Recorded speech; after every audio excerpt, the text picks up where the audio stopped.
Back in January of 2020, before we realized what the year 2020 was going to look like, I made a New Year's resolution to correct some habits of mine, especially to normalize my relationship with food. And I actually did choose those words. The reason being that it wasn't the amount I was eating that was the problem. It wasn't what I was eating that was the problem. It was how I was interacting with the personification of food. A lot of times I would be in the middle of spending time with my friends, my family, my coworkers, and the food would intrude. And it was affecting my social life, my career. It was affecting family get-togethers. It was affecting even my other interests in life. I would be in the middle of watching a movie that I really should be enjoying, but all I could think about was food. I had a very difficult time going to any sort of venue where I couldn't bring my food in there. I had a big problem with long distance flying. I would get on a 14-hour flight and I brought food that I liked, but halfway through the flight I would crave something else, right? Whether it be something I have to wait until I get home to have, or something I have to wait until I get to my destination to have. Or I'd be in the middle of a trip in a country where I can't read the food labels and can't find food that I like back home, and the whole trip would just suffer, right? And it was taking its toll on my life. And my big wake-up call was that I was working at a tutoring center, and I had a student who showed up too early, and I only had 20 minutes for lunch, and he showed up 15 minutes early. And the whole time I was miserable with him. I'm just very shy. I could have told him that, could you please go into the waiting room, I'll be with you in 15 minutes.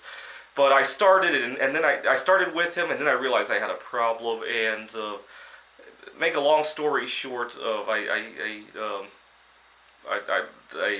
made a bad impression with one of the clients. And it certainly didn't do our business any numbers.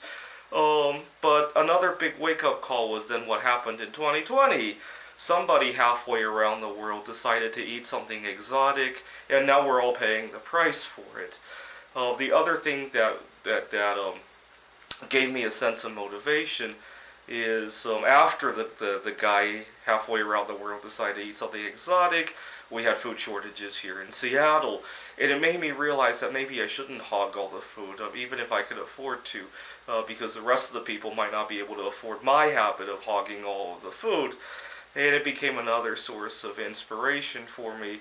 The other nice thing about this whole crisis is that it allowed me to focus my attention on correcting some of these habits. I especially love going on a fast. How many hours am I up to right now?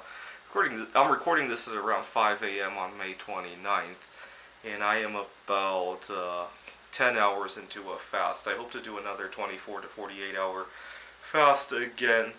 The other nice thing about fasting is that it makes me realize that there is life beyond food. It used to be that life would almost come to a grinding halt when I stopped eating. It kind of reminds me how at the beginning of the crisis, when I was checking my credit score, which I do all the time, even before the crisis, at the beginning of the crisis, my credit score jumped like 40 to 50 points.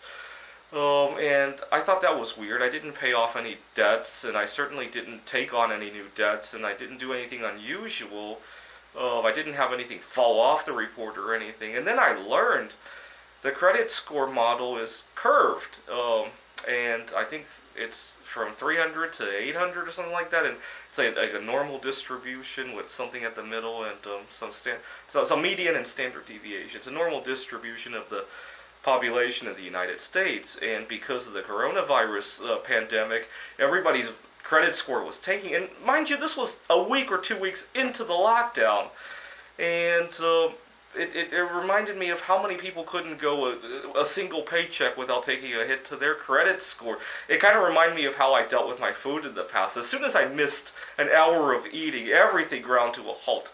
Just like how some people, and I used to laugh at people whose life grinds to a halt as soon as they miss one paycheck. I was doing it with food. I was even more extreme than that. And that was a big wake-up call, because I Obviously, I didn't like how my credit score jumped 50 points as soon as we went to lockdown. But a lot of times, other people's eating habit scores jump a lot as soon as we go into a venue where food isn't available, right? And it was a big wake up call to me. So I encourage you to have goals that are more dynamic, right? Of always be observing what's going on around you and add to your reasons of wanting to change some of your bad habits, right?